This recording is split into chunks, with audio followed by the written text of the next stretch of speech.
Previously on Larison Lifestyle, Stasia and I finally picked up our camper. We spent quality time with family and friends as we prepared to embark on our new adventure in pursuit of the unknowns.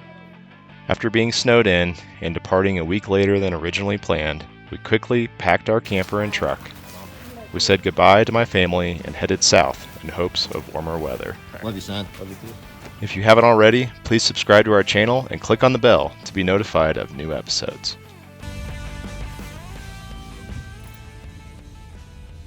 We just pulled out of the driveway, so got the camper attached to the truck, and the truck is fully loaded from front to back.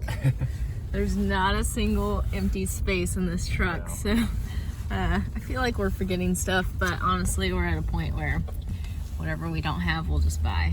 And we are making the trek down south to the lake house. Table Rock Lake, Missouri. Yep, so our journey has begun. Anyways, just said goodbye to Jacob's parents, thanked them for their hospitality, and well, I guess here we go. Yep. Cool. Top the tank off and hit the highway. Yeah, I think we're probably overloaded in the camper as well as in the truck. Jacob aired the tires up to 50 psi, and they are usually at 36. I think we're good in the truck. Pretty heavy though.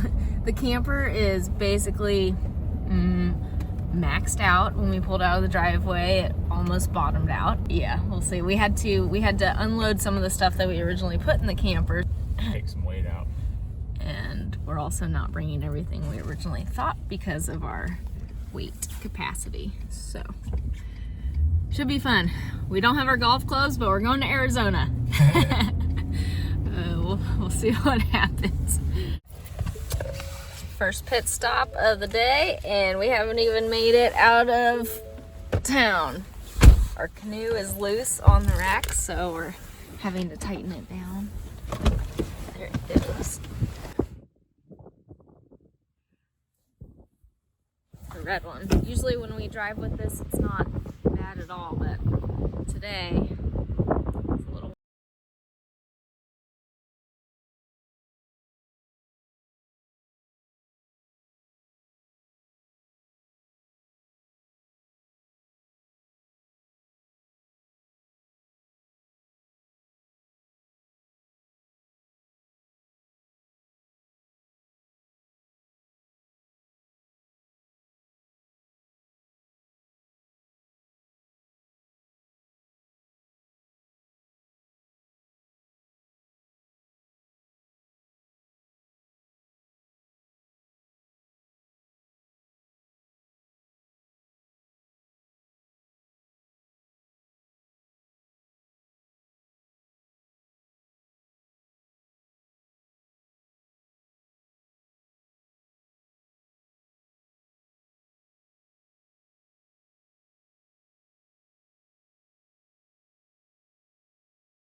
We don't have any bad roads ahead of us.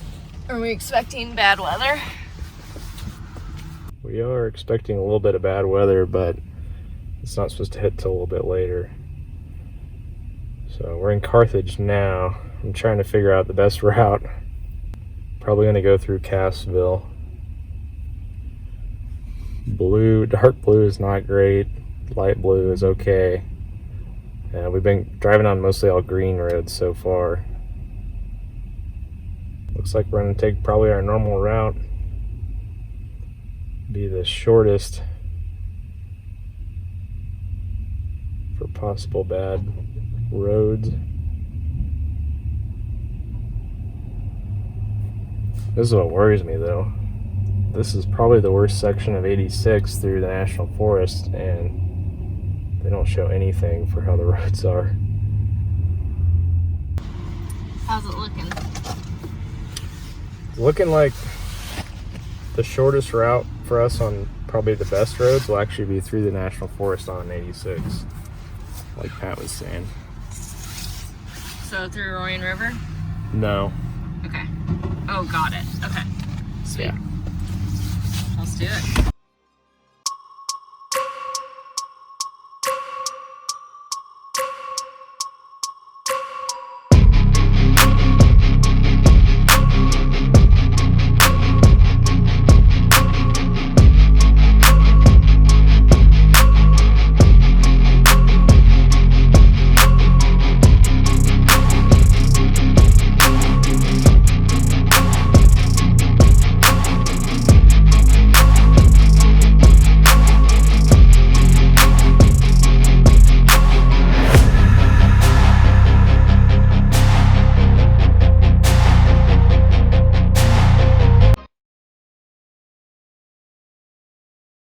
I just didn't want to get too much momentum even starting, so at the top we had it in 4 low. We made the turn and started coming down. We were crawling at what, 2 to 3 miles an hour. Mm-hmm. And then all of a sudden, the trailer just started pushing the truck and just started pushing the truck left. And I'm cranking the wheel right, trying to steer into it. And all that I could do was tap the brakes and just basically watch in the side view mirror as I heard New Home possibly goes sliding off the road. And I thought it was just going to keep rolling, but somehow we were fortunate enough that I think there was maybe like a log or something underneath all the leaves that caught it. This is not a good situation. This is a straight up sheet of ice that Jacob and I just took the camper down. And the camper is hanging on because it's attached to the truck. The truck is parked in front of this truck right here. And my heart is racing. Jacob and I are alive. And I'm trying to keep it together. He's going to winch himself out and hopefully not tip the camper. So that's what that noise is the winch. Oh, fuck. Truck's slowly moving. Our good friend Nelson from the lake has come to help too. And the people who own this land have also come down to help. We're forever grateful for their kindness and generosity. We all know the saying, strength in numbers. This also applies to situations of vehicle recovery. It's always good to have other people around when doing a recovery in a sticky situation. Both Stasia and I were a little shaken up after our close encounter, and a few things were overlooked. With the assistance from our friend Nelson directing the recovery, he pointed out a few key factors. First off, if you are pivoting your vehicle with a winch, make sure your transmission is in neutral and your foot is off the brake to prevent any binding of the drivetrain. Also, if you are winching at a 90-degree angle and your winch line is coming in contact with any part of your bumper, then look at using a snatch block to prevent any damage to your winch line. Last, we made sure everyone around was in a safe position and not in line with any winch lines or recovery straps. This black ice was so slick that 5 minutes after Nelson had arrived and was helping with strapping down the camper, his truck slowly started to slide downhill while parked. He quickly ran in front of it and cut the tires further into the ditch to stop it. It was so close to sliding off in our F-150. Needless to say, we were all on our toes.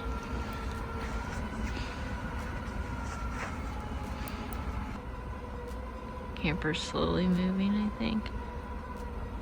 Maybe not. Truck's definitely moving. Keep going, it'll slow down. There you go. Camper's moving. Camper's moving. Oh god. Alright, hold on, if you can, hold everything there. Oh my god. Okay, gentlemen are restrapping. This is one of those things where you try and leave before the storm and you think that it's probably not bad where you're heading, and well, it's not great. Alright, he's made some progress.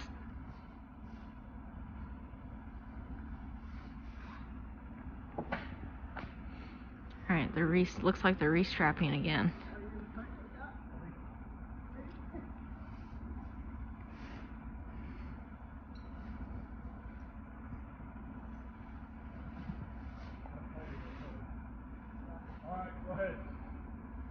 Okay, here he goes.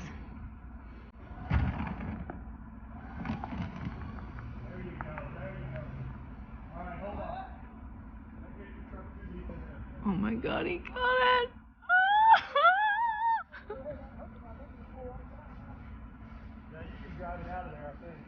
Hey, I don't really want to drive it any further though. And then I was able to unhook and just drive right out. Oh, we made it to the lake. Finally. What's typically a 4-hour drive took us 7.5 hours. I'd say that's a win. We left Kansas City hoping to avoid the big snowstorm that was approaching tonight, and came down to the lake house where there was recently an ice storm. Wow, we're so fortunate. The last probably 4 or 5 miles was actually the most treacherous, just because it's so far off of the maintained county roads that unfortunately there's no ice treatment or anything like that. So there's really like 2 routes once you get in to a certain point, and it's either go the land bridge route, which is typically not the way to go in bad weather, because obviously flying off into the water doesn't sound great, and it's like a huge dip down and long hill. It's a pretty long climb, and if it's icy, I've gotten stuck there a couple of times. It's just not the way to go. And so the alternative route is slightly safer. It's like a S-turn going down into a valley, but it's really steep. And really sharp. Yeah, really sharp, and it has shade all the time. I think it's, north facing, I'm not sure, but it's really wooded in that area, so there's not a lot of sunlight that gets to the road, and it was just a sheet of ice. Had it in 4 low, probably should have left it in 4 high, but we were just fortunate it just didn't keep going. It's starting to get dark. Thank goodness we put that winch on recently, because that was our only way to get out of there. I was freaking out the whole time, and even as we were sliding, I was like, oh no, no, no, and Jacob's like, stop it, because it makes everything worse. Anyways, Jacob was calm, cool, collected, and was able to take a step back and reassess and figure out how we're going to recover ourselves and get out of there. Yeah. So it's really a eye-opening moment that, not saying we want to be in this situation again, but if need be, we can always help ourselves, knowing we have a winch on the front of the truck. All right. Yeah, it all worked out, and thank goodness there was only minimal damage. From what it looks like right now, one of the stabilizer jacks is shot on the passenger side front. The new propane tank holder may be damaged. I haven't really taken the cover off to look. The steps to the front entry to the camper were pretty much destroyed, and the rear stock bumper was pancaked on driver's side where the trailer jackknifed around into it. But I wanted to put a steel bumper on the rear anyways, so I guess that's just all the more reason to do that.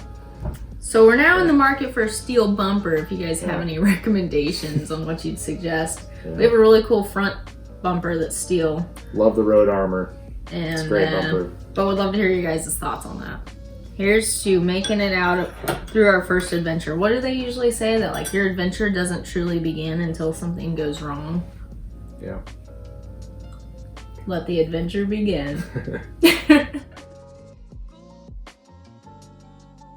Alright, so we had some damage to the bumper from jackknifing the trailer. And mostly the propane tank actually hit the bumper, kind of pancaked it, and it bent it up. And we noticed that the tailgate was actually kind of resting on here. Didn't want to cause any more body damage than we needed. So we got the mini sledge out and just trying to use some brute force to pound this thing down to keep it from rubbing. So, and hopefully not hit the truck in the process.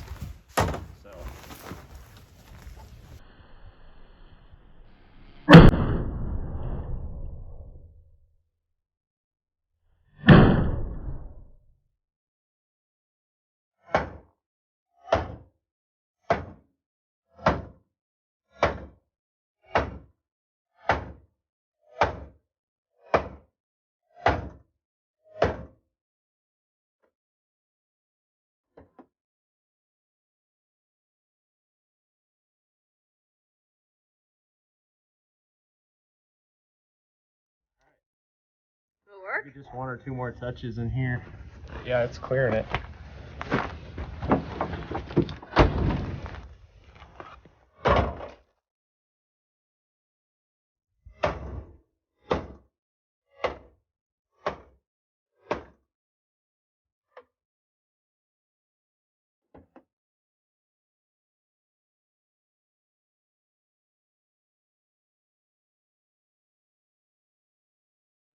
Put your fingers in there? Yeah. Plastic's sticking up a little bit, but it's not touching it. Sweet. Nice job. Looks good. Looks a lot better than it did. Still not great, but feels a little better to take out some steam hitting your vehicle. We need a steel bumper. Yeah.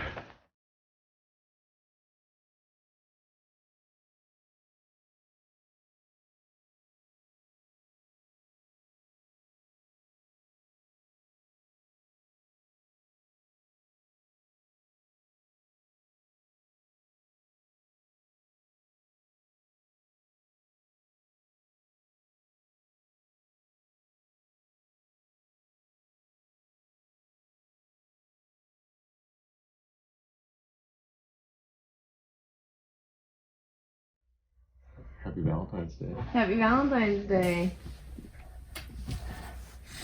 So we woke up this Valentine's Day morning and went to go get some water out of the Brita in the fridge, and I noticed the light wasn't coming on. And we lost power this morning at some point, which is unfortunate.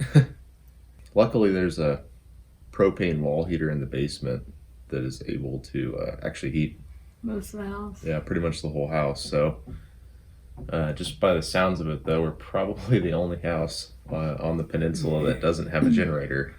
And it Might stinks need to- because we're so remote out here and it's Sunday and it's 6 degrees outside. So I just don't know what priority we are in terms of the power company coming out. Yeah, the more expos going on in Springfield, and we didn't want to push our luck yesterday after our incident with the trailer on Friday evening. We didn't make it this year. Kind of disappointing, especially with the 3 inches of snow that's coming in today on top of all the ice that melted off and then refroze last night. Today was planned to be editing a lot of film, but Our laptops aren't charged.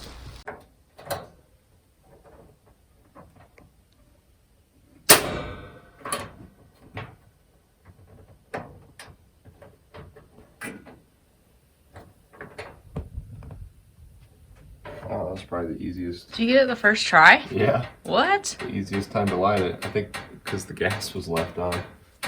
Normally it takes seems like a half hour to light this thing. Oh, We have yeah. Turn that baby up. Romantic Valentine's Day. Yeah. By the wall heater.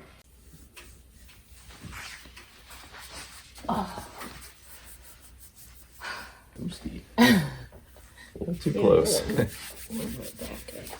Oh, need coffee. Coffee. You know. Maybe we can try powering it off the tailgate of the truck off the dual battery.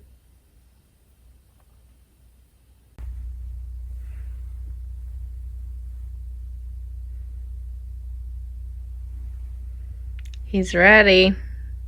Just about. I'm ready for some coffee. He's gonna Ready for go brew coffee out on the truck because he installed the dual battery system. yeah, we'll do some tailgate coffee brewing. See if it can run the grinder and coffee maker. Pretty Ozark. Sometimes you just gotta do with what you got. I Figure out a guess. solution. Need coffee Yeah. until the power comes back on.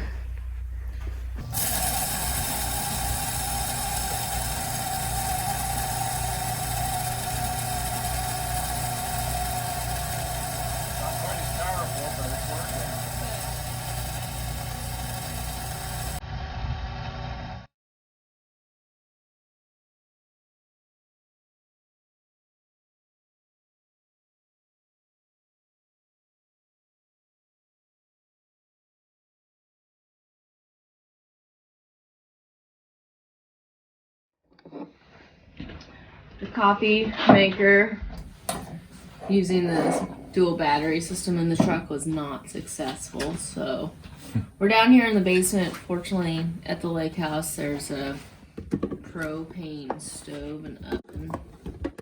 We're going to try and do a pour over method for the first time. I don't even know what time it is. I'm losing track of time. It's like, do we even need coffee? Yes. I have a headache, and I think it's because of the weather and no coffee. It's 1 o'clock. Oh, just need coffee to start our day off. I mean, I know our lifestyle. Oh. Power just came back. Oh, yeah, let's turn that off. All right. Wow. What timing. There is a God. Woo! Let there be light. I don't even want the cereal anymore. I want like eggs and bacon. All right, now we can use the coffee maker. Oh my God, Drew!